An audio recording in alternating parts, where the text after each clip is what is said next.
Okay, we're finally back working in our Rogers-Ramanujan series. This is our 8th such video, and in the next couple of weeks we will finish up this series.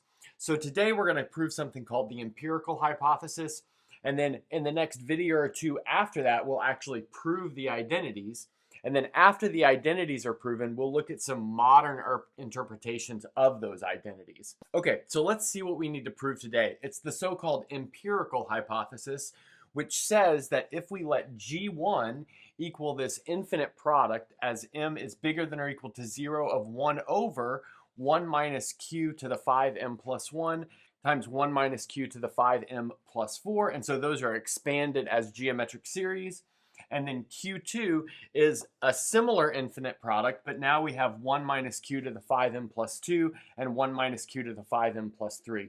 So you can think of this top one as being the generating function for partitions where the parts are congruent to 1 mod 5 or 4 mod 5.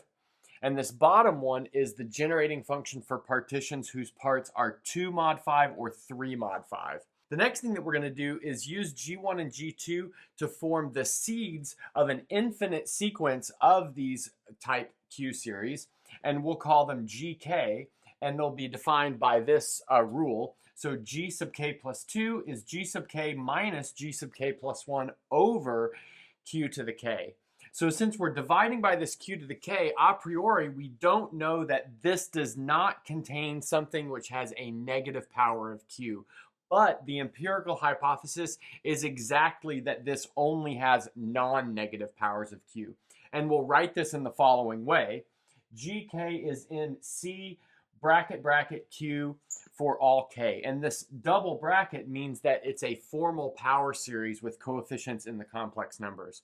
So obviously here you're going to get formal power series with coefficients in the integers, and later we'll show that those coefficients are all positive. That'll be the subject of the next video. But the important thing here is that you have no negative powers of Q.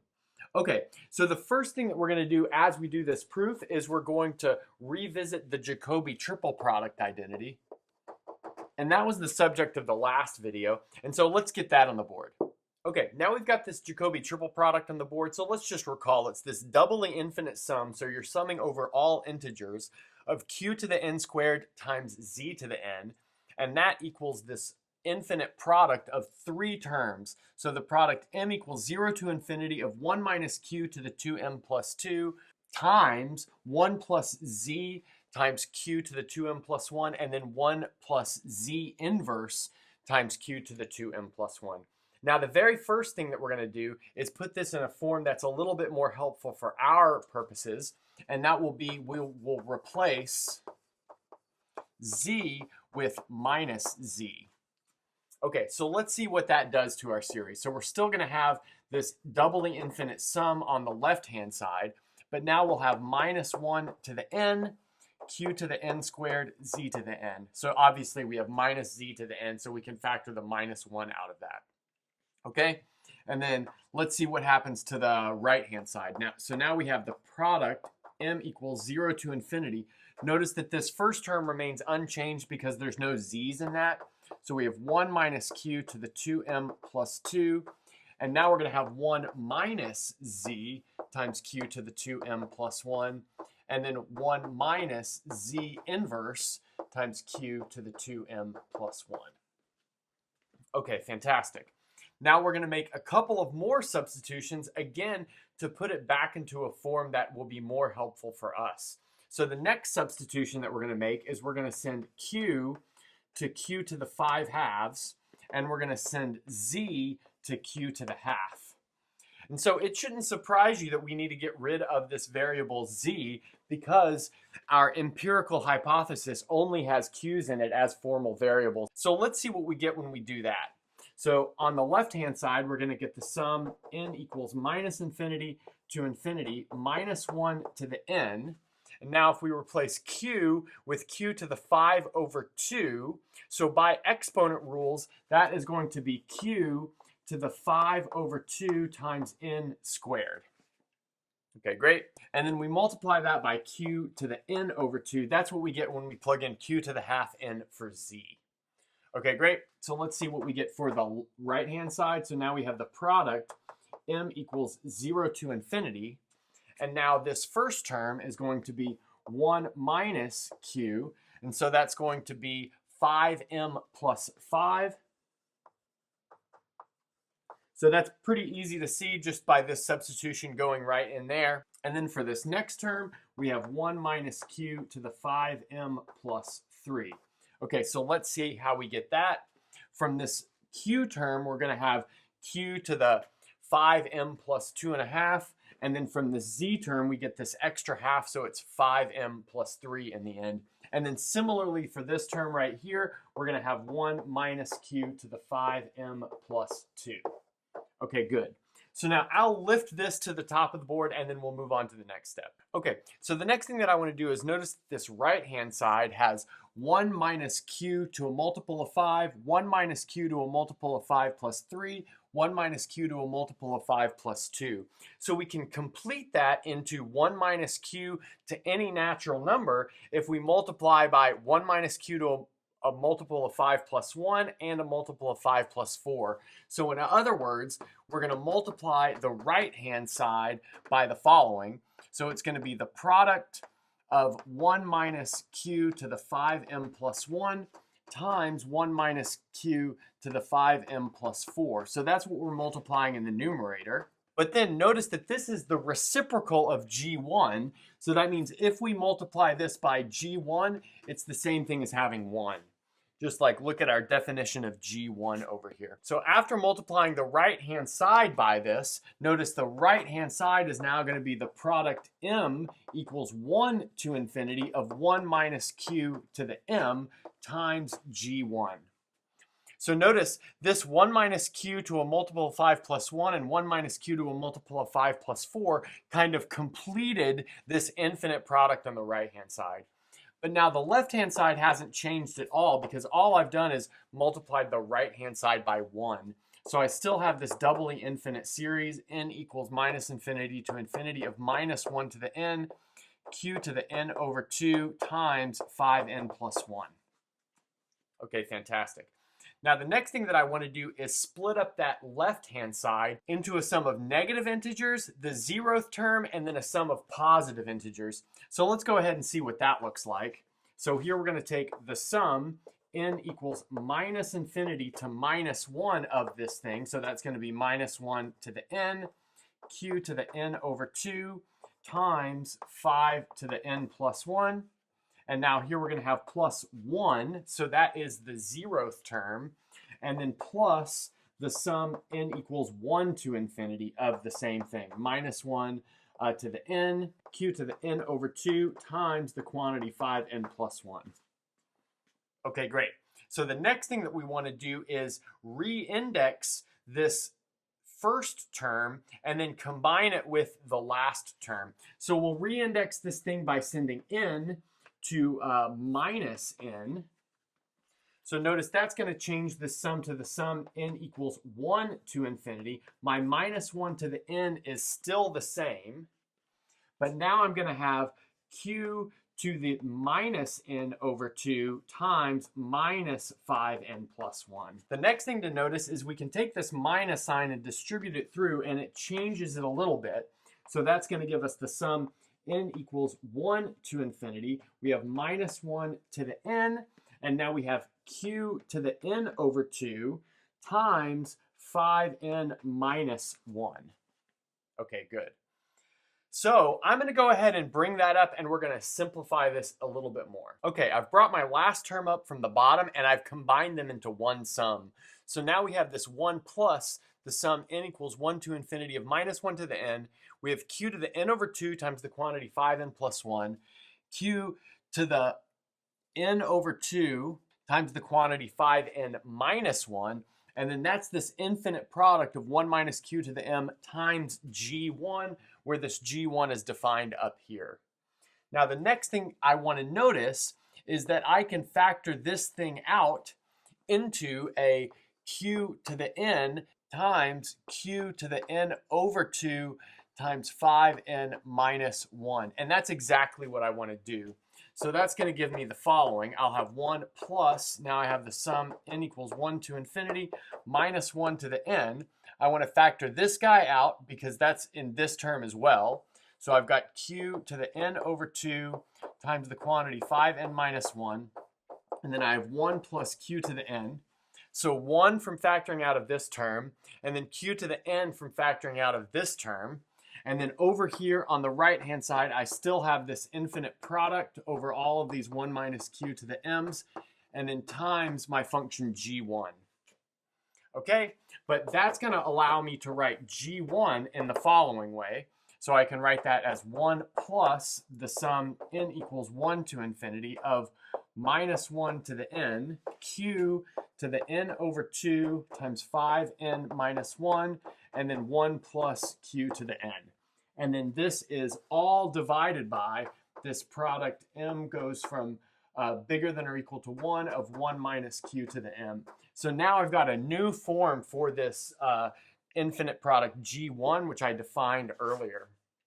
Okay, great. Okay, so now before we move on, I want to notice that we can rewrite this thing up here, in other words, the exponent of q in this case, in a way that is a little bit more advantageous for our next step. So notice that we can write n over 2 times 5n minus 1 as 5 times the binomial coefficient n choose 2 plus 2n. So I'll leave it to you guys to check that, but that's not too hard to see. Okay, so now on the next board, I'll bring this up to the top, and then I will insert this 5 times this binomial coefficient plus 2n into this exponent of q right here. And then I'll also give a similar formula for g1 that you can derive exactly the same way, just with a slightly different substitution into the Jacoby triple product identity. Okay, I've taken my last expression from g1 and I've moved it to the top and I've combined some things. So if you notice on the last board, we had a 1 outside of the sum. So what I've done is I have put that inside of the sum by splitting that sum apart into 2 pieces, inserting it into the correct piece, and then pushing it back together into a single sum. So all of that is pretty elementary compared to all of the other things that we're doing in this proof, so I'll let you guys check that. And what we end up with is g1 is the sum n equals 0 to infinity minus 1 to the n, q to the 5 times the binomial coefficient n choose 2 plus 2n times 1 minus q to the 2n, and that's divided by this infinite product of 1 minus q to the m. And then through a similar analysis, we can arrive at this formula for g2. So we've got this sum n equals 0 to infinity minus 1 to the n, q to the 5 times the binomial coefficient n choose 2 plus 4n. So notice that's a difference from here. And then 1 minus q to the 2n plus 1. And again, that's another difference here. And then divided by that same thing. So maybe from here, what you would want to do is calculate g3 using this recursion. Notice that g3 will be g1 minus g2 over q. And try to put it into a similar form. Maybe do that for g4 as well. And what you will end up with is the following claim, which is a closed form for gr, and that is this following closed form. So we have this sum n equals 0 to infinity minus 1 to the n of q to the 5 times this binomial coefficient n choose 2 plus 2 times n times r. And so now notice that satisfies this formula that we've been seeing going here. And then one thing that's a little bit different that we haven't seen happen here is we've got this big product of binomials that goes like this.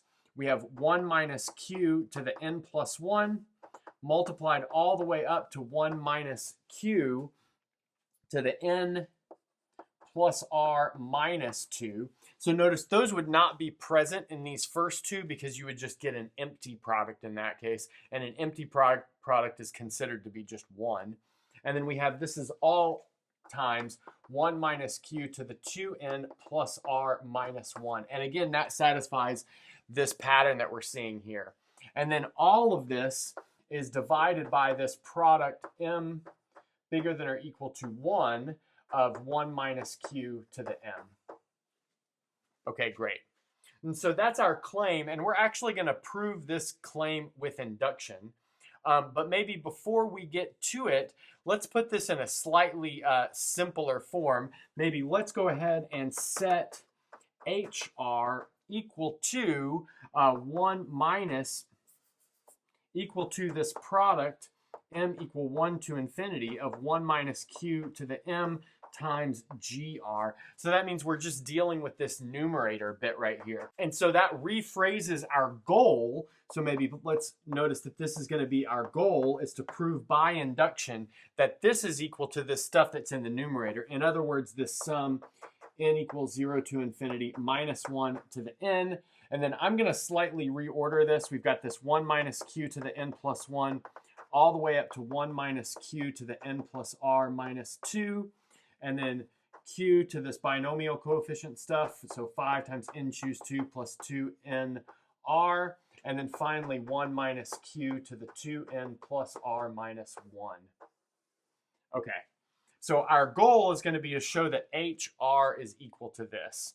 Okay, so now I'm going to erase the board and we'll get to proving that by induction. And notice we have already proven the two base cases by putting these into the right form using the Jacoby triple product identity. So we can jump right into the induction step. Okay, so like we said on the last board, we've already proved the base case for our induction. And now what we do is make the induction hypothesis that our formula holds for all values of r which is less than k plus 2. In other words, it holds for hk and hk plus 1. So this thing that we had on the last board is true, in other words, for hk and hk plus 1.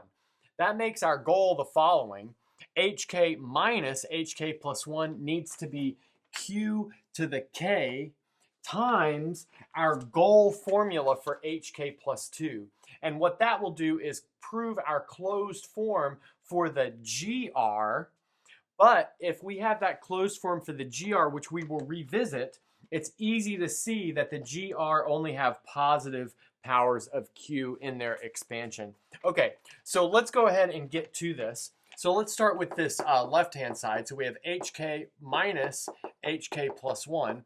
So I'm going to first split out the 0th term of hk, and that's going to be 1 minus q all the way up to 1 minus q to the k minus 1. So again, like I said, that's the 0th term of hk. And so now what I want to do is add the rest of the terms. So in other words, the terms when n is bigger than or equal to 1. So now we have this sum, n bigger than or equal to 1, of 1 minus q to the n plus 1 all the way up to 1 minus q to the n plus k minus 2. And then we have this is multiplied by 1 minus q to the 2n plus k minus 1. And then we have this minus 1 to the n, and then q to this binomial coefficient thing. So 5n choose 2 plus 2kn minus 1. So now if you were to put these two guys back together, you would get the formula for hk, which we have assumed is true by the induction hypothesis. Now the next thing that we want to do is subtract off hk plus 1, and we'll do that by distributing across one of the binomials. We'll distribute across the binomial which has this q to the 2n type term in it. So I'll let you guys look at exactly where that comes from, but what we end up getting is minus the sum n equals 0 to infinity of 1 minus q to the n plus 1 all the way up to 1 minus q to the n plus k minus 1 times minus 1 to the n, and then q to the 5 times n choose 2 plus 2 times k plus 1 times n. So that would be what we get if we multiply onto the term which is attached to the 1. In other words, the term like this, which is an hk plus 1. But then when we multiply to the term that is kind of like this in hk plus 1, notice our minus sign is going to turn into a plus. In other words, we have a minus sign from this minus hk plus 1, and then a minus sign from this distributing onto this term, but its version in hk plus 1. And so that's going to give us the following. So now we have this sum n equals 0 to infinity of 1 minus q to the n plus 1 all the way up to 1 minus q to the n plus k minus 1. So all of those are the same. And then we have minus 1 to the n, q to the 5, n choose 2, plus, And now this next bit is going to change. We have 2 times k plus 1 times n, and then plus 2n plus k. Again, because these two terms come from distributing over 1 minus q to the 2n plus k, like I described before. Okay, fantastic. So the next thing that we can notice is that we can start this at 1, and that will cancel this thing up here. And now we have two sums that start at 1 and one that starts at 0. So what we want to do is reindex the first two sums. So what we'll do is we'll send n to n plus 1, and then we'll combine them. And so now they'll be reindexed kind of the same way, and that will allow us to combine them easily. Okay, I'll clean up the board and then we'll get to that. Okay, so like we said on the last board, we reindexed the first sum and the second sum, so they went from n equals 0 to infinity instead of n equals 1 to infinity. And that allows us to write the following. So we'll have minus this sum n equals 0 to infinity. So recall that that was attached to a minus sign. And then we'll have 1 plus q to the n plus 2. Remember, it started at n plus 1 before, all the way up to 1 minus q to the n plus k minus 1. And now we'll have minus 1 to the n. And so that's going to be minus 1 to the n. It would have changed to minus 1 to the n plus 1, but I pulled the minus sign out, so that's important to notice. And now we have q to the 2k times n plus 1, so that n changed to an n plus 1, plus 5 times the binomial coefficient n plus 1 choose 2, and then we have 1 minus q to the 2n plus k plus 1. Okay, so that's what happened to the first term after reindexing. And then the second term after reindexing looks in the following way. So we'll have the sum n equals 0 to infinity, 1 minus q to the n plus 2, all the way up to 1 minus q to the n plus k. So that had a little different ending point for this product, so that's why that's exhibited there. And now we have minus 1 to the n, so that would have changed to a minus 1 to the n plus 1, but we took the minus sign out and canceled that into a plus right here. So again, that's important to notice. And then from there, we have q to the 2 times k plus 1 times n plus 1 plus 5 times n plus 1 choose 2. So we've got that binomial coefficient again. Okay, great. So that's what happened to our second term. And then our third term had a factor of q to the k that we were able to factor out of it. And so if we factor q to the k out of that first term, we end up with the following. So it's going to be q to the k times the sum n equals 0 to infinity of 1 minus q to the n plus 2, all the way up to 1 minus q to the n plus k minus 1. And now we have minus 1 to the n, and then q to the 2 times k plus 1 plus 5 times the binomial coefficient n choose 2 plus 2n. Okay, so that's what we get for the third term. Okay. So the next thing that we want to do is we want to use the Pythagorean identity for binomial coefficients. In other words, we want to use the fact that n plus 1 choose 2 is the same thing as n choose 2 plus n choose 1, but we know that n choose 1 is just 1, so we can write that as n choose 2 plus n. Okay, so we will insert that binomial coefficient identity in here, and then we'll also combine these sums together, keeping in mind that we have a lot of like terms.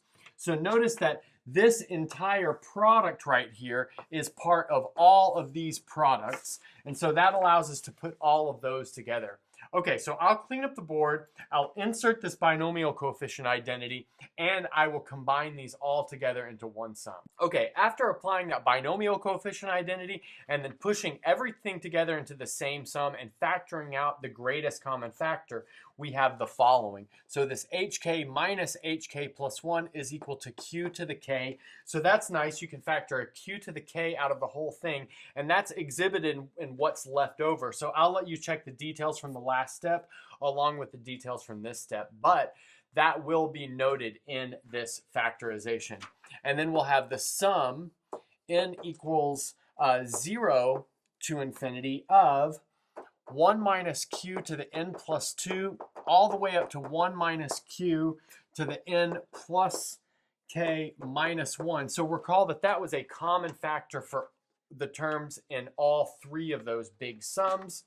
And then we have a minus 1 to the n. Again, that was another common factor.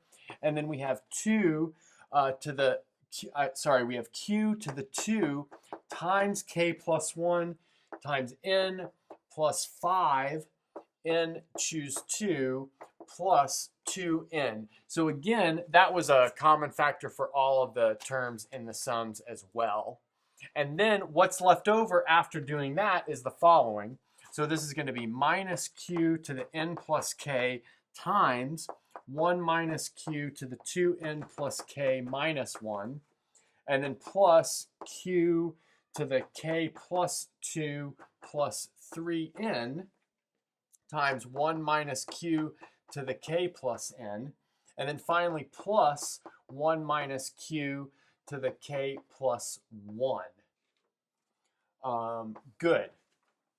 And then the next thing to notice, and this is just a fairly simple symbolic manipulation, is that all of this stuff which I've underbraced in yellow will simplify out to the following.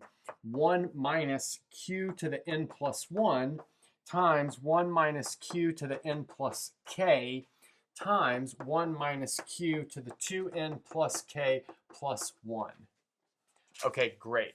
But now if we take this 1 minus q to the n plus 1 and we put it in the beginning of this big product, we take this 1 minus q to the n plus k and we put it at the end of this big product, and then we take this 1 minus q to the 2n plus k plus 1 and put it over here, then we'll see that this hk minus hk plus 1, which is defined to be hk plus 2, is exactly this formula that we want hk plus 2 to be.